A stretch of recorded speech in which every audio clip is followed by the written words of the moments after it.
السلام عليكم ورحمة الله تعالى وبركاته. كلنتي وعن ونكسن داودي هدية كعصب تجنال كنا دل بلي صدني لو صار سبسكرايب لايك ده كومنت ده شير نورده هدي هورنا لو جوتنا لو سيجوك أو كومنتيجا حقا نورد لايك نسيده أو أصحاب تلوسي شير جري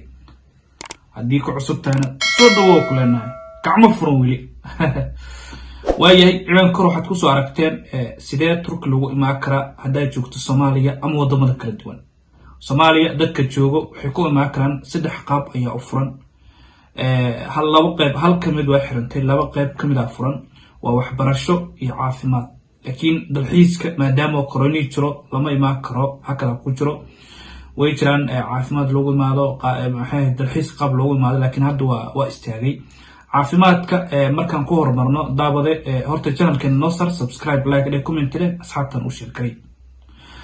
caafimaadku waxa ku imaan kartaa in isbitaalka kow aad maxay iskama soo bixi kartid adigoo aan soo marin isbitaalka Digfaar oo aan maxay heeto warqad ka wadin oo warqad caafimaad ka wadin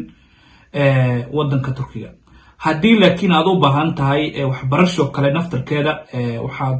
u baahan tahay admission inaad heshid hadda Soomaaliya waxay ku wareeray agencyada jiro inay dadka lacag ka cunaan lacag zaid ah oo double ah inaan admissionka ku soo saarin admissionku ah lacag yar oo maxay heeto qof ala siinaya oo Turkiga joogo arday waa waxa la siinay markaas ku leeyahay xaruma ku leenahay ardaygaas maxay heeto xareynay admission marka waxa waaye waa bulshada Soomaaliyeed dhicitaanka kala ku badnaa marka waxaad raadisa adigu aan agency marin arday oo halkan joogo Turkiga kale inaad maxay heeto soo raadsid oo admission ku xareysaas oo kala sameey ku dhilaas qaabka Turkiga ku maal heleen waxbarasho halkan waa lagu bartaa asxaabtu xawaaye Soomaalida aad waxay ugu badan tahay magaaladan la yiraahdo Ankara Istanbul ay ugu badan yihiin hadaa rabto inaad Turkiga maato waxa aad u maata Istanbul hadii ama Ankara ama gobolada laakiin meel Soomaalida ku hirtahay hal isku aanan leena Ankara waxa waa meel waxay noqotay dadka markay ay joogan Ankara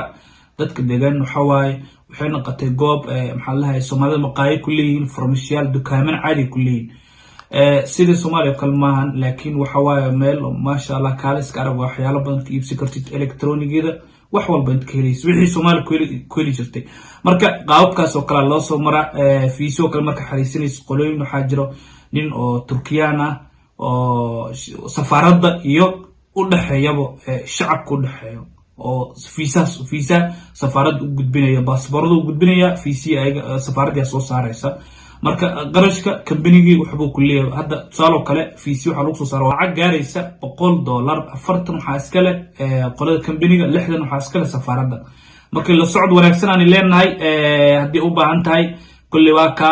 Turki waxyaalo badan waa ma kartaan Soomaalida waxay noqotay meeshan isliyo kale noqotay waa ma kartiin magaaladiin waa wadankiin labaad Soomaa asxaabta ku cusub channelkan waxa leena sar subscribe like da comment la dad badan soo weydiiso ayshan oo ideen sida Turki lagu ma kara marka waa ka waxaan filaynaa ka faa'iido doontaan insha Allah in ka badan ayaan soo gudbi doonaa daawade walaalkiin Xuseen Maxamuud Xuseen oo nidaamka tagay sidaas nabad galiyo